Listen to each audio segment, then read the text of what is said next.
नमस्कार। आज हम लोग graduation part 1 honours paper psychology से है, जो पेपर सेकंड से लिया गया है क्वेश्चन। टॉपिक का नाम है आक्रामकता, व्यवहार एवं इसके नियंत्रण। आक्रामकता शब्द से तो समझ ही गए हैं कि किसी बात पर गुस्सा करना, झुंझलाना। तो अब हम देखेंगे कि आक्रामकता, व्यवहार एवं इसके नियंत्रण क्या क्या है। इतिहास इस तथ्य का साक्षी है कि अब तक हजारों युद्ध लड़े जा चुके हैं और करोड़ों या अधिक व्यक्ति इनमें शहीद हो चुके हैं। इन बुद्धि के पीछे हिंसा, आक्रोश, दमन और आतंकवाद कुछ भी कारण क्यों न रहे हो, लेकिन इन सब के साथ एक सामान्य प्रवृत्ति भी रही है, और वह है आक्रामकता की प्रवृत्ति। गुस्सा, बात पे चिल्लाना, गलत तरीके से किसी का व्यवहार करना, ऐसा बहुत है। वही आक्रामकता का जो रूप है, जो इस प्रकार से देखने को मिलता है। हम सभी के व्यवहार में आक्रामकता कुछ न कुछ मात्रा में तो पाई जाती ही है। जो मनुष्य के सामाजिक व्यवहार का आक्रामकता एवं अविभाज्य अंग माना जाता है। हर व्यक्ति के अंदर में आक्रामकता होता है, चाहे कम मात्रा में हो या अधिक मात्रा में हो। आक्रामकता एक प्रकार का व्यवहार है जिसका उद्देश्य दूसरे को नुकसान या चोट पहुंचाना होता है। क्या होता है? दूसरे को नुकसान या चोट पहुंचाना होता है। आक्रामकता खतरनाक हथियारों का उपयोग किया जा सकता है। आक्रामकता में खतरनाक हथियारों का, विशेष रूप से खतरनाक हथियारों का भी उपयोग किया जा सकता है। तो आक्रामकता का व्यवहार हिंसा और विध्वंसक का रूप धारण कर लेता है। इस दिशा में आक्रामकता व्यवहार विनाशकारी हो जाता है, बहुत ही विस्फोटक, विनाशकारी, जो त्राहि त्राहि भी मचा देता है। आक्रामकता का यह रोग मानव जाति के लिए एक बहुत बड़ी समस्या है और चुनौती भी हो जाती है। इसका नियंत्रण हर प्रकार के से आवश्यक है, जिसमें हमारे कुछ मनोवैज्ञानिक ने अपनी बात रखे हैं, इस पर शोध किए हैं, जिसमें है वैरन और वायरिन। 1994 में इन्होंने आक्रामकता पर अपना वक्तव्य दिया, जो बताया कि आक्रामकता वह व्यवहार है जिसका उद्देश्य दूसरे जीवित प्राणी या प्राणियों को नुकसान पहुंचाना या चोट पहुंचाना होता है, जिससे दूसरा प्राणी बचने का प्रयास करता है। मायर्स ने 1996 में उन्होंने बतलाया है कि आक्रामकता वह शारीरिक व मौखिक व्यवहार है जो किसी व्यक्ति को आघात पहुंचाने के उद्देश्य से किया जाता है। अब आक्रामकता की परिभाषा से यह स्पष्ट हो जाता है कि आक्रामकता का व्यवहार करने वाला व्यक्ति का लक्ष्य व्यक्ति को कष्ट या चोट पहुंचाना होता है। आक्रामक व्यवहार हमेशा जीवित प्राणी के प्रति प्रदर्शित होता है। यदि एक व्यक्ति घर की चीज़ों को फेंक रहा है, जैसे कप प्लेट हो गया, कुर्सी हो गया, मेज हो गया, फर्नीचर हो गया आदि फेंक कर अपने क्रोध को अभिव्यक्त करता रहता है, तो इसका मतलब तब तक आक्रामक नहीं कहलाएगा जब तक कि किसी जीवित प्राणी को हानि या चोट न पहुंचे। आधुनिक युग में विश्व के अनेक देशों के लोगों में आक्रामक व्यवहार की प्रवृत्ति बढ़ जाती है। कुछ देशों में तो यह बहुत अधिक मात्रा में बढ़ी हुई है। अपने देश के पंजाब प्रांत में आतंकवाद के समाचार पिछले कुछ वर्षों में अधिक पढ़ने को मिलते हैं। वास्तविकता यह है कि आक्रामक व्यवहार एक अति खतरनाक व्यवहार होता है। पिछले दशक में इस प्रकार के व्यवहार की आवृत्ति और तीव्रता दोनों में वृद्धि देखी गई है। समय रहते इस प्रकार से खतरनाक व्यवहार के नियंत्रण के उपाय न किए गए तो इसके अत्यधिक गंभीर और घातक परिणाम देश और देशवासियों को भुगतना पड़ सकता है। अब इस महत्वपूर्ण समस्या का अध्ययन मनोवैज्ञानिकों ने भी प्रारंभ कर दिया है। आक्रामक व्यवहार किसी भी समाज में वंचित व्यवहार नहीं है। यह व्यवहार अनेक दृष्टियों से समाज के लिए हानिकारक है, साथ साथ व्यक्ति के लिए भी सबसे लंबे समय में हानिकारक है। अतः इसकी रोकथाम और नियंत्रण आवश्यक होती है।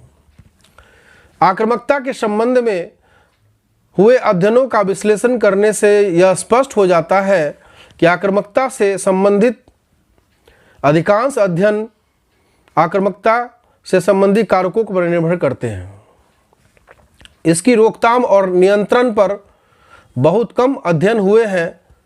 इस दिशा में कुछ महत्वपूर्ण उपाय निम्नलिखित है जिस पे अमल किया जा सकता है और आक्रामकता को रोका जा सकता है। पहला है प्रतिकार। प्रतिकार इससे तात्पर्य है कि आक्रामक व्यवहार को कम करने से संबंधित जो अध्ययन हुए हैं उन अध्ययनों से यह स्पष्ट हुआ है कि आक्रामक व्यवहार करने वाले व्यक्ति के साथ साथ यदि जिस तीव्रता के साथ वह आक्रामक व्यवहार कर रहा है उससे अधिक तीव्रता से उसके साथ आक्रामक व्यवहार कर दिया जाए तो ऐसा प्रतिकार व्यवहार करने से आक्रामक व्यवहार करने वाले व्यक्ति की आक्रामकता में कमी आ जाती है। जैसे कोई व्यक्ति जिस आक्रामक से व्यवहार करता है और उसके साथ उससे भी अधिक आक्रामक से उसका अगर पलटवार किया जाए तो उसके प्रतिकार और उसके आक्रामकता में कमी आ जाती है। इस अध्ययनों से यह भी देखा गया है कि जब प्रतिकार व्यवहार बहुत अधिक प्रभावकारी होता है तब वह आक्रामक व्यवहार करने वाले व्यक्ति का आक्रामक व्यवहार समाप्त हो जाता है।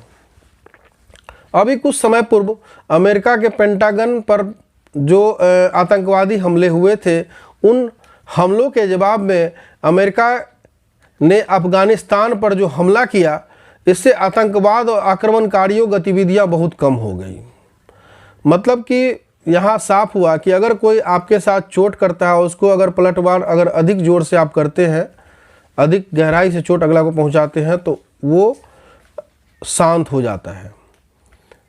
इस दिशा में हुए कुछ अध्ययनों से यह भी स्पष्ट हुआ है कि आक्रमणकारी व्यवहार करने वाले व्यक्ति के प्रति यदि उससे अधिक या प्रभावपूर्ण प्रतिकार व्यवहार किया जाए तब फलस्वरूप व्यक्ति के आक्रमणकारी विभाग में सार्थक कमी आ जाती है। दूसरा पॉइंट है सामाजिक अधिगम उपाय। क्या है? सामाजिक अधिगम उपाय। सामाजिक अधिगम के क्षेत्र में किए गए अध्ययनों से यह भी देखा गया है कि व्यक्ति जब आक्रामक या हिंसक व्यवहार को होते हुए देखता है तब वह व्यक्ति भी आक्रामक और हिंसक व्यवहार करना सीख जाता है। मतलब कि जिस तरीके से समाज में आक्रामक व्यवहार कोई व्यक्ति अगर देखता है बचपन से हो या जिस टाइम से भी हो तो उस तरीके से वो भी करना सीख जाता है।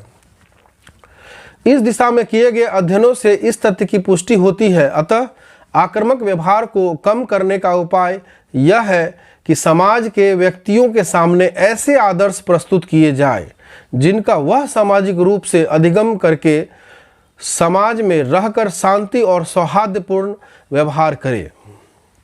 परंतु आजकल संप्रेषण के माध्यम इतने सशक्त द्रुत गति से वाले और संख्या में इतने अधिक हैं कि उन पर ऐसी खबरें और फिल्में कम दिखाई जाती है जिनसे समाज के लोग शांतिपूर्वक व्यवहार करना सीखें। जबकि इस टॉपिक पर बहुत सारे फिल्में और ये सब बनना चाहिए जो कि समाज में आक्रामकता में कमी आवे, लेकिन ऐसा नहीं किया जाता है। तीसरा पॉइंट है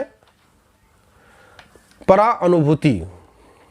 परानुभूति में है कि अनेक वैज्ञानिकों ने अपने अपने अध्ययनों के आधार पर सिद्ध किया है कि व्यक्ति में जब अनुभूति की मात्रा में वृद्धि होती है तब व्यक्ति द्वारा किए जा रहे आक्रामक व्यवहार में कमी आ जाती है। क्लियर बात है। अध्ययनकर्ताओं ने अपने अध्ययन में आक्रामक व्यवहार करने वाले व्यक्ति को जब लक्षित व्यक्ति की दशा में दिखलाई, तब लक्षित व्यक्ति की चीख और कष्टों में आक्रामकताओं में संवेगात्मक और अनुभूति प्रायश्चित दुख और अपराध भाव उत्पन्न हुई। इससे आक्रामकता के आक्रमण व्यवहार में कमी आई। अतः कहा जा सकता है कि यदि समाज के लोगों को या पर अनुभूति समाज के लोगों को आक्रमण व्यवहार में कमी आ जाती है। चौथा पॉइंट है, आक्रामक व्यवहार करने वाले व्यक्ति को दंडित किया जाए। क्या किया जाए? उसे दंड द्वारा आक्रामकता में कमी लाते हैं। अब देखते हैं इसमें कैसे होता है। जैसे कि व्यक्ति का आक्रामक व्यवहार जितना ही अधिक घातक और नुकसान पहुंचाने वाला होता है, तो उसका दंड भी उतना कठोर होना चाहिए। साधारण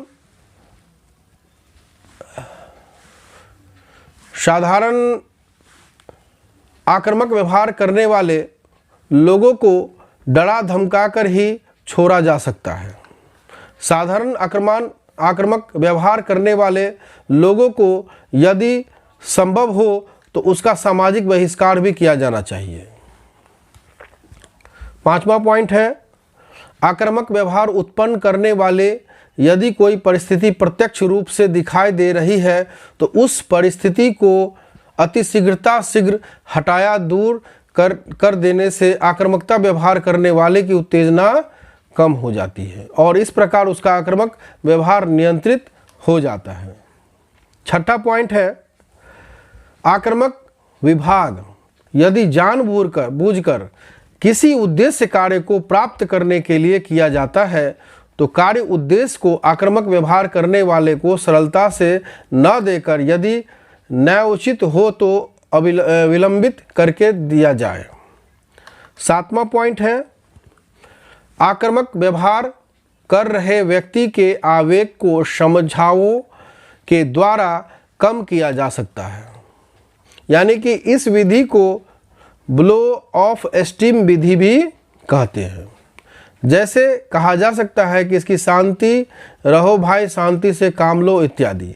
मतलब उसको समझा बुझा करके उसकी आक्रामकता को कम किया जा सकता है।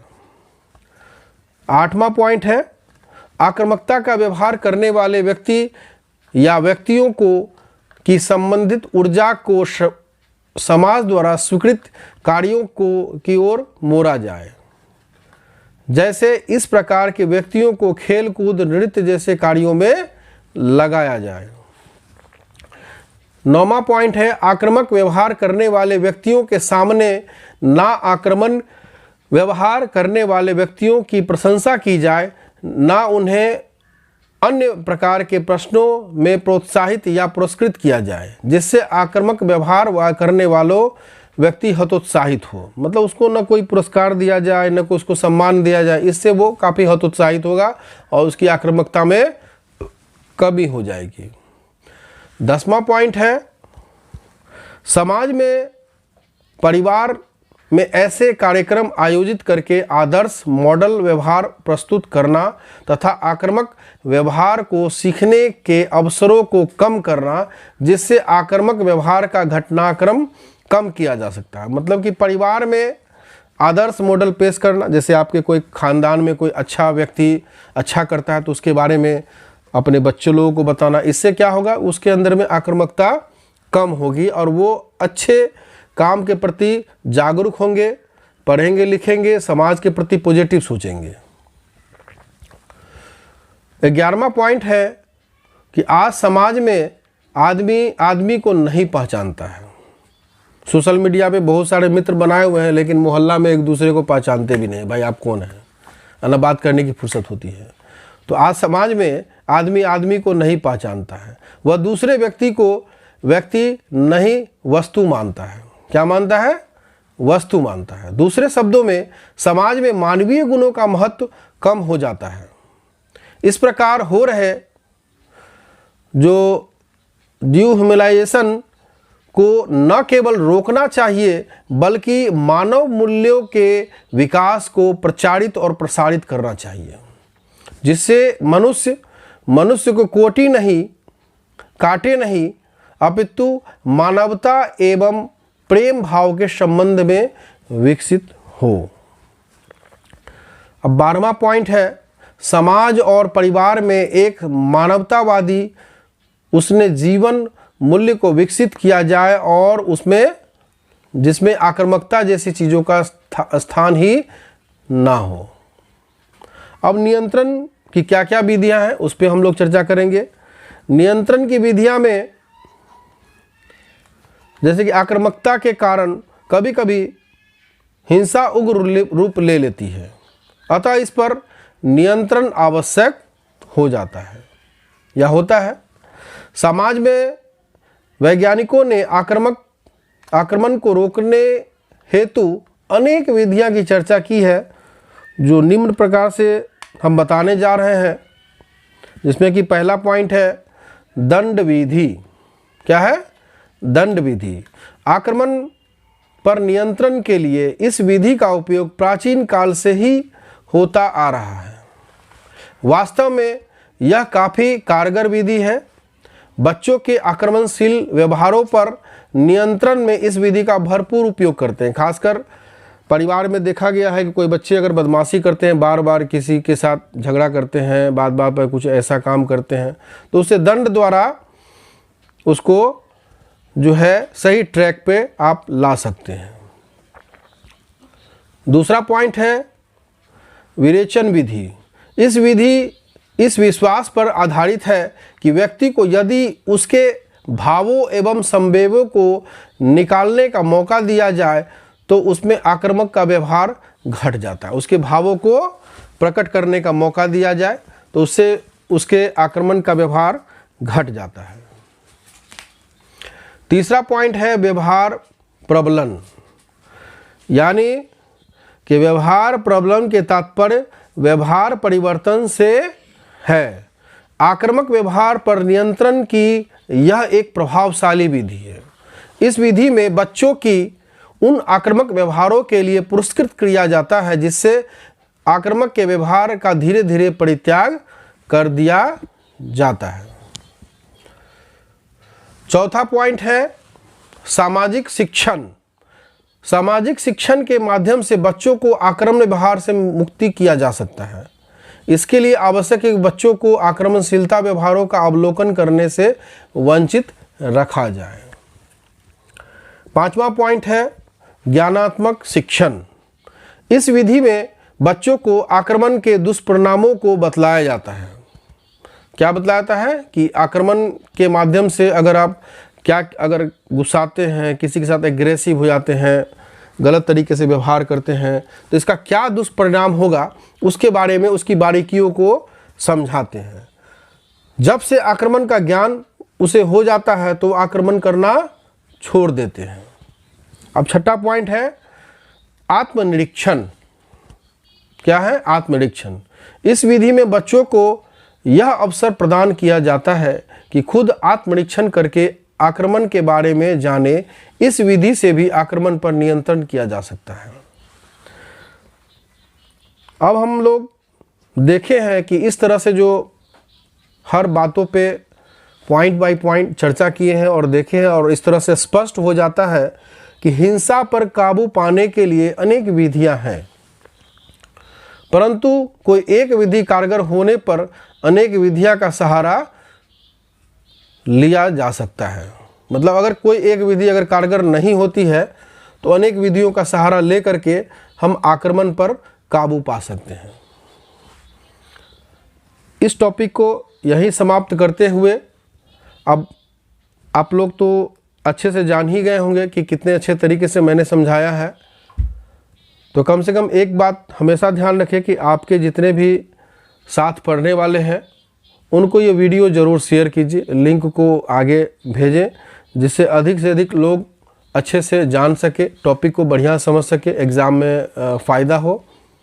और कोशिश कीजिए कि इसको सब्सक्राइब कीजिए, लाइक कीजिए, कमेंट कीजिए। बार बार मैं यही कहता हूँ कि कमेंट कीजिए। कोई भी क्वेश्चंस को, अगर कोई क्वेश्चंस की जानकारी लेनी है, अच्छे से समझ में नहीं आ रहा है, तो आप उस क्वेश्चंस को लिखें, मैं उसे अच्छे तरीके से समझाऊंगा। धन्यवाद।